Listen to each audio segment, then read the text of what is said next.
friends, good afternoon. খবৰটো গম পাওঁৱেই যে কাৰো ইমান ভাল নহয় বুলি, কিয়নো বৰ্তমান যিটো হ'ল আমাৰ লগত সেইটো আৰু কল্পনা কৰিব নোৱাৰা আছিল। কিন্তু কিনো ক'ম আৰু, আমিতো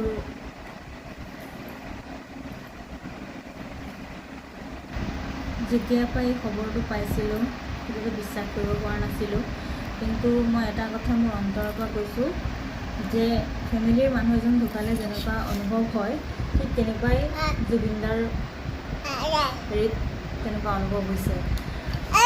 এনেকুৱা লাগিছে না খাব ইচ্ছা গৈছে না শুব ইচ্ছা গৈছে, মাথো মানে জুবিনদাৰ কথা পাতি থাকিব মন গৈছে, চাব মন গৈছে।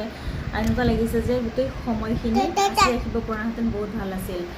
আৰু মই এটাই কথা ক'ম যে জুবিনদা সদায় আমাৰ মাজত যেনেকৈ আছিলে তেনেকৈয়ে থাকিব, আৰু সদায় আমি জুবিনদাক বহুত মিছ কৰিম।